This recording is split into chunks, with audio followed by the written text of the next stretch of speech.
Now the norma frontalis. Here you can see the bones that take part in this norma. The frontal bone there.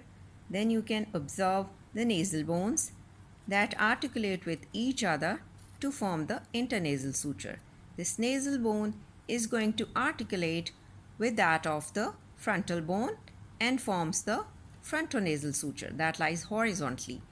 And what else you see? You can find the maxilla bone on both sides of this bony nasal aperture, and they are forming your upper jaw.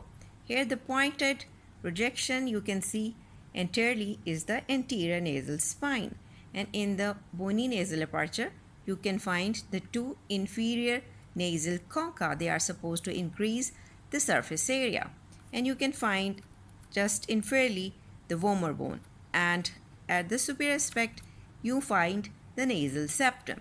Now you can see the maxilla is going to form the alveolar arches. What else you see? You see the zygomatic bone on both sides of this skull. They are forming your cheekbone. Now you can see the two bony sockets in the anterior aspect of the skull. These are the orbits. Now you can see that it has got the supraorbital margin, the infraorbital margin, the medial wall, you would say, the lateral wall of the orbit. Now, above this supraorbital margin, there lies the superciliary arches present on both sides, and in between them, there lies the median elevation called as glabella. And here, which I have marked with the pink color, that is the point of nasine that is present at the junction of the frontonasal suture, right, at the root of the nasal bones.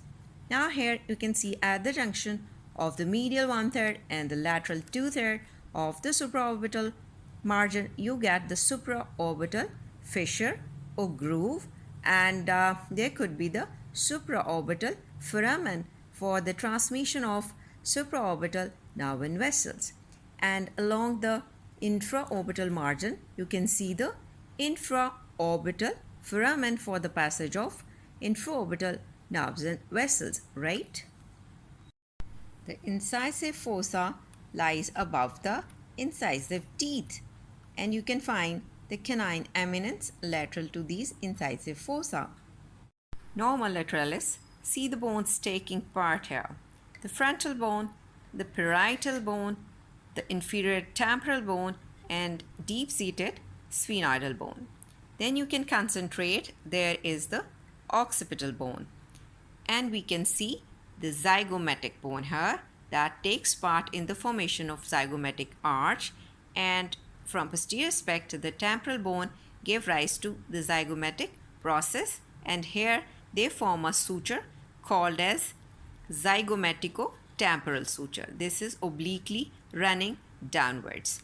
Then you can find here the maxilla bone, and on its superior aspect you find the nasal bone, and here lies the anterior nasal spine, and now you can see the alveolar arch is being formed by the maxilla.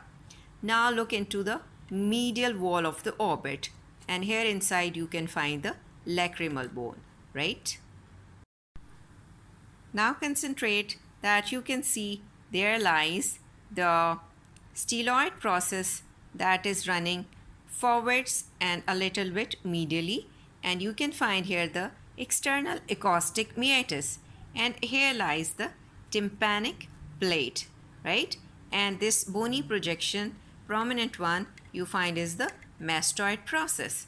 And another important, the H-shaped structure, the Tyrion, lies there.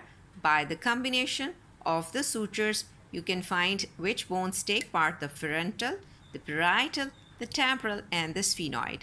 They are making H-shaped suture, and this area is called as Tyrion, right? And this is the zygomatic arch, and this is the sphenoid bone, and here you can find the infratemporal crest, because the part above this zygomatic arch is the temporal fossa, and below that is the infratemporal fossa, right? A little bit about the temporal lines. You can see that from here the temporal lines begin, and anteriorly they are blended, and then they becomes different. This is the superior temporal line and this is the inferior temporal line.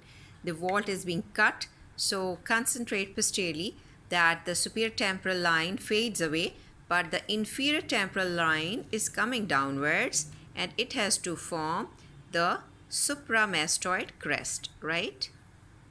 Now the norma occipitalis. Here you can see the two parietal bones, they are forming the suture that is the sagittal suture. And you find the occipital bone and is having the lambdoid suture with that of the parietal bones. This is like an inverted V-shaped structure. And the meeting point of these two suture is called as lambda. There lies the posterior fontanelle. And if you concentrate, the most prominent feature on this norma occipitalis is the external occipital protuberance, and from its both sides you find the two lines, the superior knuckle lines, and if you move a little bit inferiorly you find the external occipital crest, and here you can find the inferior knuckle lines, right? And sometimes there lie another lines called as highest knuckle lines, right? The norma basalis, we have to divide it into three parts. The anterior part from the alveolar arches up to the posterior edge of the heart palate, and from here up to the anterior margin of the foramen magnum. This is the middle part, and posterior to this transversely running imaginary line there lies the posterior part of the norma basalis. So first concentrate on the anterior part. You see the alveolar arches anterolaterally, and in the center you get the heart palate, which is formed by the palatine process of the maxilla bone and forming the intermaxillary suture. Now you observe that the palatine bone is giving rise the horizontal plates, and they are also making a suture called as interpalatine suture. And now the palatine and the maxilla bone, they are forming the palatomaxillary suture. Now this suture is called as cruciform suture. Now concentrate, this is the posterior nasal spine, this is the vomer bone, and these are the posterior nasal apertures, right? Now concentrate on this stout structure being formed by the body of the sphenoid bone and the occipital bone, right? Now you can see that the sphenoid bone is giving rise to processes that are the medial pterygoid plate and the lateral pterygoid plate. In between two you can find the scaphoid fossa. And what else you see? Along the adjacent side of the vomer bone there lies the vomerovaginal canal, and near the margin, medial margin of the medial pterygoid plate there lies the palatovaginal canal. Now concentrate that what else we can find here. The important thing are, now you can see that there lies the pharyngeal tubercle over this stouter central part, right? Then what else you can find? These are the foramen lacerum, and on the lateral aspect there is another oval shaped foramen called as foramen ovale, and this one is the foramen spinosum, and this is the carotid canal, right? And if you further move posteriorly, what else you see? Now you can see that there lies this is a carotid canal, and posterior to it is the jugular foramen. Now observe the occipital condyles on the adjacent side of this foramen magnum, and there lies the hypoglossal canal on each side of this foramen magnum on its anterior aspect. Now what else you see? You can find the external occipital crest and the external occipital protuberance along with the knuckle lines.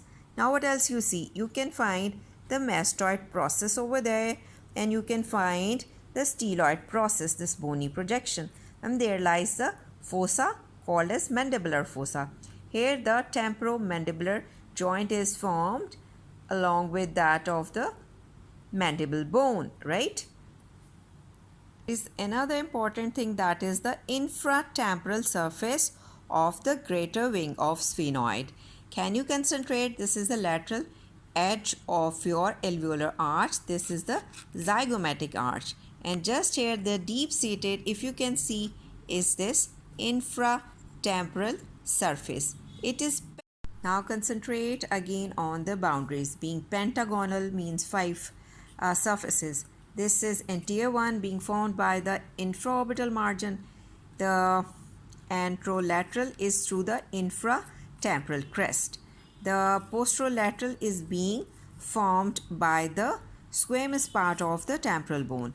Now come towards the posteromedial, that is through the petrous part of the temporal bone. And if you move the anterolateral, you get the pterygoid process, right? So this is how the 5 surfaces of this infratemporal surface is being marked, right?